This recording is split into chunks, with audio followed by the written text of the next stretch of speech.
Interim order आया है उसको लेकर, तो उस पर आपकी प्रतिक्रिया चाहेंगे? देखिए, जैसे आपको पता है सरकार ने हमें जो गारंटी दी थी कि एफआईआर सारे जितने फाइल हुए हैं अभी तक छात्रों के खिलाफ, प्रोटेस्टर्स के खिलाफ, वो सारे वापस लिए जाएंगे और फ्यूचर में भी कोई भी एक्शन नहीं होगा किसी भी प्रोटेस्टर के खिलाफ। सिर्फ दिल्ली में नहीं, कोई भी भाजपा रूल्ड स्टेट या जो एनडीए गवर्नमेंट के स्टेट्स है, वहां पे ये गारंटी हमें दिया गया था सैटरडे को पूरे देश भर के सामने। अब उसमें डेडलाइन था आज का, ट्यूसडे का, तो अभी भी थोड़ा कुछ घंटे बचे हैं ये डेडलाइन का एक्सपायरी तक का। अभी तक हमें वो आश्वासन पूरी तरीके से सरकार से रिटर्न में नहीं मिला है। बहुत सारे स्टेट्स, कुछ स्टेट्स है जैसे कि बिहार और असम, जहाँ पे एक नोटिफिकेशन निकला है इसी गारंटी का। एंड उसके बाद आज के दिन में कोई भी स्टेट्स में या यूनियन गवर्नमेंट के तरफ से ऐसा कोई रिटर्न गारंटी अभी तक हमें नहीं मिला है। आज शाम को सरकार के जो रिप्रेजेंटेटिव्स हैं उनसे मैं मिलने भी गया था, उनका इनविटेशन आया था। उसमें उन्होंने मुझे सुप्रीम कोर्ट का एक ऑर्डर दिखाया जिसमें जो डायरेक्शन नंबर 4 है उसमें लिखा हुआ है कि जो एफआईआर एग्जिस्टिंग है उसमें इन्वेस्टिगेशन फर्दर चल सकता है। अब मुझे ये नहीं पता कि मतलब कि अब सरकार ने बोला कि क्योंकि ये है रिटन ऑर्डर सुप्रीम कोर्ट का, इसके वजह से मैटर सब जुडिस हो गया है। मैंने बोला आप लोग गारंटी देंगे रिटर्न में या नहीं देंगे? अभी तक उनके तरफ से कोई जवाब नहीं आया है। तो मैं यही बताना चाह रहा हूं सरकार को कि आप बहुत बड़ा विश्वासघात करने जा रहे हो देश के युवाओं से।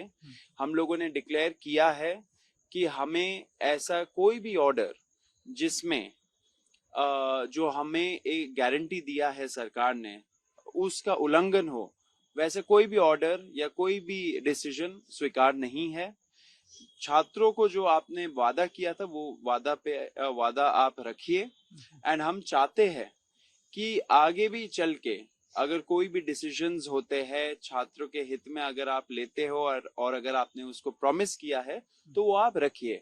अगर आप नहीं रखते हो तो हम बता देना चाह रहे हैं कि हम लोग फिर से एक बहुत बड़ा प्रोटेस्ट का ऐलान करेंगे। दिल्ली में होगा, दूसरे स्टेट्स में भी होगा, एक तरीके से पूरा नेशन वाइड हम लोग फिर से प्रोटेस्ट करेंगे क्योंकि जो छात्रों का हित है उस पे हम लोग काम करते रहेंगे। एंड जो जितने भी प्रोटेस्टर्स है जिनको टारगेट किया जा रहा है या फ्यूचर में जाके उनको टारगेट किया जाएगा, उनको हम लोग बचाएंगे, उनको हम लोग अकेला नहीं छोड़ेंगे। तो सरकार को मैं बता देना चाह रहा हूँ कि आप ऐसा विश्वासघात मत करिए किसी भी युवा के साथ। आपने जो वादा किया है वो आप फुलफिल करिए। अगर आप नहीं करते हो तो फिर से छात्र एक बार रास्तों पे उतरेगा। क्योंकि मेरी जो आपसे बात भी हुई थी, आपने कहा था कि मंगलवार वो दिन है जब आप एक्सपेक्ट भी कर रहे हैं और ये शायद एक डेडलाइन थी कि आज तक शायद जवाब आना था। तो अभी हम ये समझे कि अभी जैसा कि आप कह ही रहे हैं कि अभी उधर से कुछ ऑफिशियली कुछ नहीं आया है। और एक सवाल अब क्योंकि मेरे मन में अब जहन में है, ये सभी पूछेंगे कि आपने कहा कि दोबारा प्रोटेस्ट की तरफ जाएंगे, तो क्या उसकी कोई रूपरेखा तैयार हो रही है? क्या उसको लेकर कुछ देखिए, बिल्कुल होगी। रूपरेखा तैयार होगी या नहीं होगी वो सरकार के हाथों में है। अगर सरकार हमारी जो अश्योरेंसेस है वो फुलफिल नहीं करती तो हम लोग रूपरेखा भी बनाएंगे एंड रोड पे भी आएंगे। मैं ये भी बहुत क्लियर कर देना चाहता हूँ कि जो सुप्रीम कोर्ट का ऑर्डर है उसमें कहीं ये नहीं लिखा है कि सरकार एफआईआर को विड्रॉ नहीं कर सकती। ऐसा कुछ भी नहीं लिखा है ऑर्डर में। सरकार इस ऑर्डर का झांसा देते हुए उसको वेपनाइज ना करे। सुप्रीम कोर्ट को पॉलिटिसाइज मत करिए, सुप्रीम कोर्ट के ऑर्डर्स को वेपनाइज मत करिए, क्योंकि ये बहुत बड़ी गद्दारी होगी युवाओं के साथ।